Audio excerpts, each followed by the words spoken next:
Deutsche Bank investors are suing the company and CEO for their financial ties to the late Jeffrey Epstein.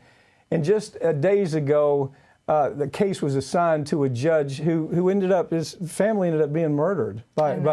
But you know what? It has nothing to do with the story. Right. Epstein has nothing to do with the story. Deutsche Bank has nothing to do with the story. But all of a sudden, you know, it's this immediate magnet. You know, this has got to be connected. We got to have a good story for the nightly news. This guy's a nutcase. Right. Okay, he's a nutcase.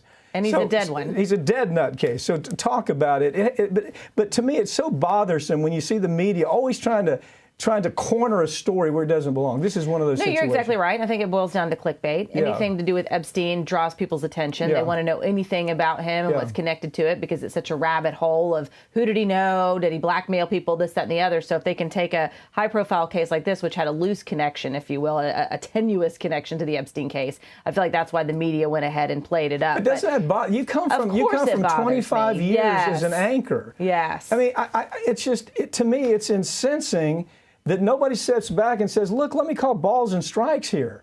This doesn't have to do with Epstein. It has to do with a lawyer who was a nut job. Right. He was all over social media, claimed to be a Trump supporter, self-proclaimed anti-feminist who was supporting men's causes. And in fact, authorities are now reporting that when they searched his car, they found the name and picture of another woman judge. So they don't know if she was a potential target as well. But it seemed like this guy was a loose cannon, walked up to this judge's door, Esther Salas. Her son, 20-year-old son, answered the door. Her husband was right behind him. Both were shot. The son died. He, the attorney, was dressed in a FedEx uniform. He took off and then later killed himself, shot himself in the head, and his name was Roy Den Hollander. And so, basically the investigation is zeroed in on him. They don't think there's any connection to Epstein, but initially the reports were, hey, this judge, Esther Salas, had been assigned the lawsuit, this ongoing lawsuit against Deutsche Bank just 2 weeks before she was shot, and that lawsuit has to do with investors going after the bank for not having proper standards and allowing, basically money laundering to happen. Deutsche Bank needs to be sued. Okay? Yes, I agree. Deutsche Bank, there was this whole... It's enabling these predators. But here's the point. This guy didn't go shoot anybody because of Deutsche Bank or Epstein. Look, my memory, as I looked at the background of this guy, he was a big Trumpster. Hated women. He must have didn't he have another picture of another female judge that he was going to shoot? That's exactly right. Found it in his car. Okay. So we've got this character that just isn't wired right. And he's the same guy, I think, that sued CNN and MSNBC for their fake news. Granted, it is a lot of fake news, but the chances of him winning in a lawsuit was almost... It's inconceivable.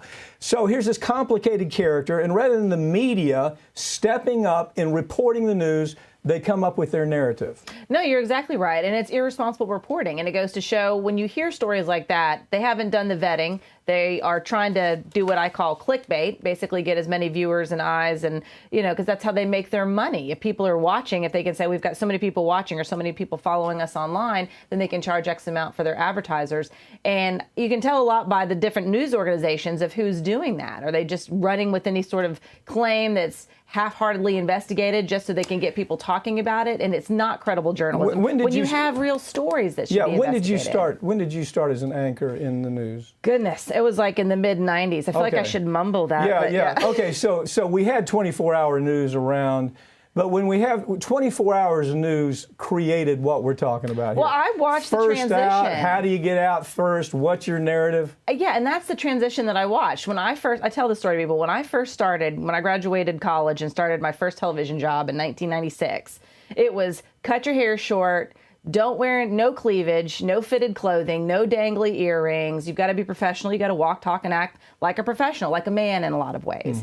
By the time I left that particular position, I still continued to report, but that Fox News business model of hot chicks in short skirts and fitted clothes was the model. And I was told, you got to wear fitted clothes. We don't want facts in stories. And I'm not making that up. They wanted all person on the street reaction as opposed to like this. Taking the time to dig in, because it's a dying news model, your average everyday nightly news. And so they just want people to watch. And if they can feed you what you already believe, or if they can hit these sensational little segments with a hot chick telling it to you, or a handsome man for that matter. But what I'm saying is it's icing on the cake as opposed to digging into dinner and telling people what they need to know. They only corrected this, they got back on track on this story only after being shamed. That's the only thing that saved them here. No, you're exactly right. And that's why it's so important for people to be educated viewers. And maybe that's a pie in the sky dream, but I think people have to have a little bit of responsibility on themselves to realize news is a business for most of these outlets. And they're going to sell you whatever they can to keep you coming back for more. And if that includes misjuice and misconceptions, they have no problem with that. Molly Barrows, thank you for joining me, okay? Thanks, Pat.